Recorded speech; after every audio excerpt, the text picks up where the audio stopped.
የሚወደኝ ቢኖር ሁሉን ትቶ ይከተለኝ። ኃይልን በሚሰጠኝ በክርስቶስ ሁሉን እችላለሁ። እውነተኛውን ፈጣሪ ማወቅ ከፈለክ ወደ ሻሂድ በረሃ ሂድ። እዚያ ያሉ መነኮሳት ሁሉንም ያስተምሩሃል።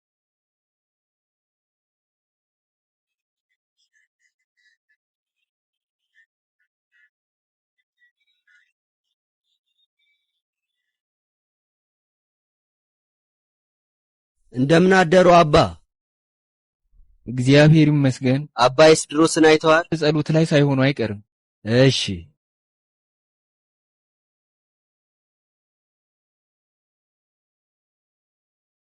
በሰማይ የምትኖር አባታችን ሆይ ልባችንን በእምነት ባለጠግነት ሙላው። ስለ ክብርህና ያንተን ፈቃድ ለመፈጸም ስላለን ጉጉት ብለህ ስንናገር አፋችንን በሕያው ቃልህ ሙላው። የተትረፈረፈውን የጸጋህን ስጦታ ስጠን። ያንተን ፈቃድና ሐሳብ ለመፈጸም የተጋን አድርገን። ወደ አንተ ቅጽር ብዙ ነፍሳትን እንድናመጣ ፈቃድህ ይሁን። ከሰይጣን ምርኮ ነፃ ወጥተው ያንተ ልጆች ይሆኑ ዘንድ እጅህን ወደ ኃጢአተኞች ዘርጋ። ወደ ቀናችው መንገድ ይገቡ ዘንድ የባሕርይ አምላክነትህን ግለጽላቸው። ቀናና ታማኝ ልጆች እንዲሆኑ እርዳቸው። ኃይል፣ ክብር፣ ሞገስና ስልጣን ያንተ ነው። ክብርና አምልኮ ላንተ ብቻ ይገባል። አሜን። በተቀደሰ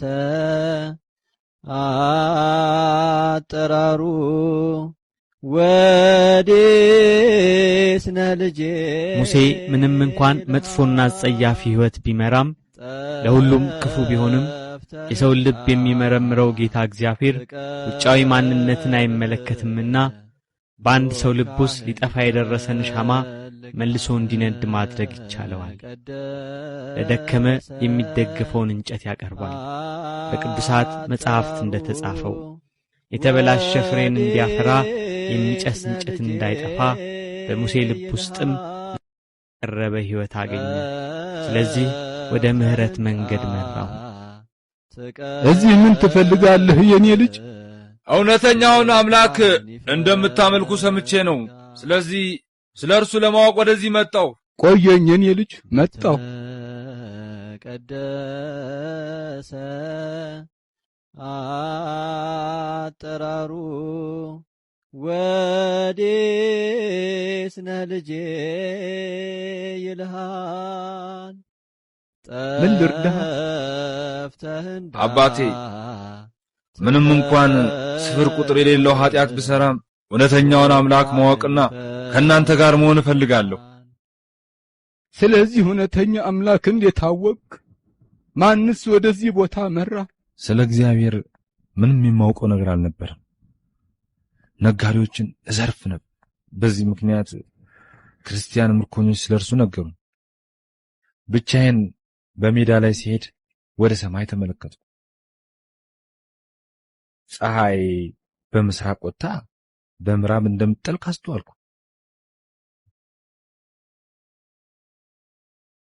ጨረቃም አንዳንድ ጊዜ ሙሉ፣ ሌላ ጊዜ ደግሞ ጎዶሎ ነች። ከዋክብትም ቢሆኑ በሌሊት ብቅ ብለው በቀን ብርሃን ይጠፋሉ። ፀሐይ እውነተኛ ፈጣሪ ብትሆን ኖሮ ለምን ጠዋት ወጥታ ማታ ትጠልቃለች ብዬ እገረም ነበር። ከሁሉም የሚገርምኝ የነበረው በሰማይና በምድር ያለው ሁሉ የራሱን ስርዓት በሚገባ ጠብቆ ነው የሚጓዘው። ለራሴም እንዲህ አልኩ፣ ይህን ሁሉ አስተካክሎ የፈጠረ አንድ እውነተኛ አምላክ መኖር አለበት። እንዲህ እያልኩ ሳስብ አንድ ገበሬ ወደ ሻሂድ በረሃ እንዲሄድና በዛም ስለ እውነተኛው አምላክ እንደሚያስተምሩ ይነገረኝ። ለዚህም ነው ሁሉን ትቼ ስለ እርሱ ለማወቅ ወደዚህ የመጣሁት። ከኔ ጋር ና። ነገ መጋቢት 24 የንስሐን ኃያልነትና የእግዚአብሔርን ፍጹም ቸርነት ያየንባቸው ኢትዮጵያዊ ሲሆኑ ተጋድሏቸውን በግብጽ የፈጸሙ ታላቅ አባት በወንብድና በሽፍትነት ሕይወታቸው ጊዜ አንድ ሙሉ በግ ብቻቸውን ይበሉ የነበረና አንድ ፊቀን ወይን ጠጅ ብቻቸውን ይጠጡ የነበረ ይበሉ፣ ይጠጡ፣ ይዘርፉ፣ ይቀሙ፣ ይገድሉ በነበረበት በዚያ ጊዜ ፀሐይን እንደ አምላክ አድርገው ተቀብለው ስለነበረ አንቺ ፀሐይ አናግሪኝ ይሉ የነበረ አምላካችንን ደግሞ አያውቁትምና የማላውቅህ አምላክ ሆይ አናግረኝ ተገለጽልኝ ይሉ የነበረ እንደ ብዙዎች አባት እንደ አባታችን እንደ አብርሃም በየዋህ ልቦና ሆነው ስነ ፍጥረትን በመመራመር እግዚአብሔር አምላካቸውን ያገኙ ታላቅ አባት ወላጆቻቸው ፀሐይ ያመልኩ ስለነበረ ገና ከልጅነታቸው ጀምሮ ስተት ሲሰሩ ተው አምላካችን ፀሐይ ይቆጣል እየተባሉ ያደጉ እሳቸው ግን ባደጉ ጊዜ ቀማኛ ዘራፊና ኃይለኛ ጉልበተኛ ሆኑ። እየዘረፉ ብዙ ይመገቡ ስለነበርና ከሰውነታቸው ግዝፈትና ከኃይለኝነታቸው የተነሳ በገፈጅ እየተባሉ ይጠሩ የነበረ ወደ ንስሐ ሕይወት ከተመለሱ በኋላ ለ40 ዓመት ያህል ብቻቸውን ማንንም ሰው ሳያዩ ከኖሩ በኋላ ለ500 መነኮሳት አበምኔት ሆነው የተመረጡ ቀን ቀን ወንጌል ሲያስተምሩ እየዋሉ አገልግሎታቸው የታይታ እንዳይሆንባቸው ሁሉም የገዳሙ መነኮሳት ከተኙ በኋላ በሌሊት ደግሞ እየሄዱ ረጅም ርቀት ውሃ እየቀዱ እያመጡ በየበራቸው ያስቀምጡ የነበረ በጸሎታቸው ኃይል ዝናብን ከሰማይ ያወርዱ የነበረ በመጨረሻው የዕድሜያቸው ዘመንም ከደቀ መዛሙርቶቻቸው ጋር በመሆን ታላቁን አባት አባ መቃርስ ጋር ሄደው ቡራኬ ሊቀበሉ ሲሉ አባታችን አባ መቃርስ ከእናንተ መካከል በሰው እጅ ሰማዕትነትን የሚያገኝ ሰው ያለ ይመስለኛል ቢሏቸው አባቴ ሆይ እኔ ነኝ ሰማዕት ሆኜ የምሞት አውቀዋለሁ፣ ያለፈው ኃጢአቴ ይከፈለኛል ብለው የተናገሩ እኒህ ስም አጠራራቸው የከበረ ኢትዮጵያዊው ጻድቅ መነኮስ ሰማዕት አባታችን አባ ሙሴ ጸሊም ወይም ደግሞ ጠይሙ ሙሴ ጥቁሩ ሙሴ ነገ መጋቢት 24 የወርሃዊ በዓላቸው ነው።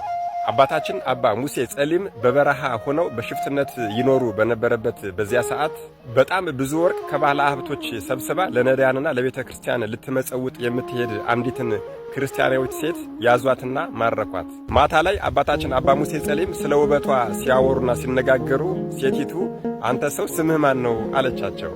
እርሳቸውም ሙሴ ባላለፉ ቢሏት እርሷም ስለ ሊቀ ነቢያት ሙሴ ተጋድሎና ሥራ እንዲሁም ደግሞ ስለ ኢየሱስ ክርስቶስ ነግራቸዋለች። በዚህም የተነሳ በወላጆቻቸው ስለ ፀሐይ አምላክነት ሲነገራቸው የነበረውን ነገር መመራመር ጀመሩ። ፀሐይ አምላክ ከሆነች ይህንን ሁሉ ግፍ ስሰራ ሰዎችን ስገድል ስዘርፍና ስወነብድ እንዴት እስከ ዛሬ ድረስ ሳታቃጥለኝ ቀረች አሉ። ደግሞም ፀሐይ ጠዋት ወጥታ ማታ ትጠልቃለች፣ እንዴት አስገኝ ልትሆን ትችላለች? ለራሷ አስገኝ አላት እንጂ አሉ። በዚህም መሰረት ፀሐይን፣ ጨረቃን፣ እሳትን፣ ነፋስን አምላክ መሆናቸውንና አለመሆናቸውን ከመረመሩ በኋላ የፀሐይ፣ የጨረቃ፣ የእሳት፣ የነፋስ አስገኝ አምላክ ሆይ ተናገረኝ ብለው በሚጮኹ ሰዓት ከሰማይ ድምፅ መጥቶላቸዋል። ያ ድምፅም ወደ አስቄጥስ ገዳም ቢሄዱ ሰላምን እንደሚያገኙና ትምህርትም እንደሚማሩ ነግሯቸዋል።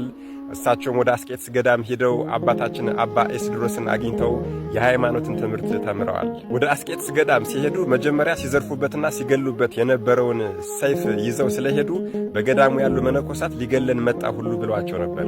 አባታችን መምህር ኤስድሮስ ሁሉንም ነገር አስተምረው ለምንኩስና ካበቋቸው በኋላ አባታችን ሙሴ ጸሊም ለሁሉም የሚታዘዙ ሆኑ። ትንሹም ትልቁም እየመጣ ሙሴ ይህንን አድርግልኝ ይለዋል። እርሳቸውም እሺ እያሉ ይፈጽማሉ። በዚህም መሰረት ራሳቸውን ዝቅ አድርገው በትሕትና እየኖሩ ተአምራትን ማድረግ ጀመሩ። በጸሎታቸው ኃይልም ዝናብ ማዝነብ ጀመሩ። ለቅድስና ከበቁ በኋላም ለ40 ዓመታት ብቻቸውን ቤታቸውን ዘግተው ማንንም ሰው ሳያዩ ከኖሩ በኋላ በ500 መነኮሳት ላይ አበምኔት ሆነው ተሾሙ። ቀን ቀን ወንጌል ሲያስተምሩ ይውሉና ማታ ማታ በረሃ ድረስ እየወረዱ ለእያንዳንዳቸው መነኮሳት ውሃ እየቀዱ በራቸው ላይ ያደርጉላቸው ነበረ። ይሄ የሚሰሩት ሥራም ከንቱ ውዳሴ ሆኖ እንዳይታወቅባቸው ይህንን ያደርጉ የነበረው መነኮሳቱ ሁሉ ከተኙ በኋላ ማን ነው ይቀዳልን ብለው ተመራምረው እሳቸው መሆናቸውን እንዳያውቁባቸው አድርገው ነበረ የሚቀዱ የነበረ። ብዙ መነኮሳትም ወደ አቡነ ሙሴ እየመጡ የሕይወትን ትምህርት ይማሩ ነበር። በሰው ላይ መፍረድ ተገቢ እንዳልሆነ ለባልንጀሮቻቸው ለመነኮሳቱም ሲያስተምሩ በአንድ ወቅት አንድ ወንድም ጥፋት አጥፍቷልና ኑ እንሂድ እስኪ እንፍረድበት በሚሏቸው ሰዓት በተቀደደ ከረጢት አሸዋ ይይዙና የኔ ኃጢአት ልክ እንደዚህ አሸዋ ሞልቶ እየፈሰሰ እንዴት በወዳጄ ላይ ልፈርድ እችላለሁ ብለው አስተምረዋቸዋል።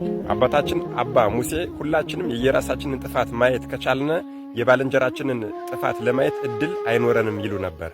አዎ በራሱ ቤት ሰው የሞተበት ሰው በባልንጀራው ወይም በጎረቤቱ ቤት ለቅሶ ሊደርስ አይችልም። በዕድሜያቸው መጨረሻ አካባቢም ከደቀ መዛሙርቶቻቸው ጋር አብረው ቡራኬ ለመቀበል ወደ አባታችን ወደ አባ መቃርስ ሄዱ። አባታችን አባ መቃርስም ልጆቼ ከእናንተ መካከል በሰማዕትነት የሚያርፋል አሉ። አባታችን አባ ሙሴ ጸሊምም አባቴ ያ ሰው እኔ ነኝ፣ ሰይፍ የሚያነሱ በሰይፍ ይጠፋሉ የሚል ቃል አለና አሉ። እንደተባለውም የበርበር ሰዎች ገዳሙን ዘርፈው መነኮሳቱን ሊገድሉ ሲመጡ መነኮሳቱ ተሰበሰቡና አባታችን ኑ እናምልጥ አሏቸው። አባታችን አቡነ ሙሴ ጸሊም ግን ይህንን ጊዜ በጉጉት ስጠብቀው ነበር። በጎልማሳነት ጊዜ ብዙ ደም አፍስሻለሁና አሁን የኔ ደም ሊፈስ ይገባል፣ ተራዬ ነው አሉ። ከዚያም ደፋሩና ቆራጡ አባታችን አንገታቸውን ለመሰየፍ አዘጋጅተውላቸዋል። በርበሮችም ሰኔ 24 ቀን አንገታቸውን ሰይፈው ገለዋቸዋል። የአባታችን የአቡነ ሙሴ ጸሊም ቅዱስ ሥጋቸው በገዳመ አስቄጥስ በክብር ተቀምጦ ይገኛል። ግብፃውያን አባታችን አቡነ ሙሴ ጸሊምን እጅግ ይወዷቸውና ያከብሯቸው ስለነበረ በስማቸው ታቦት አስቀርጸው ቤተክርስቲያን አሰርተው ገድላቸውን አስጽፈው በስንክሳራቸው መዝግበው የዕረፍት በዓላቸውን በደማቅ ሁኔታ ያከብሩላቸዋል።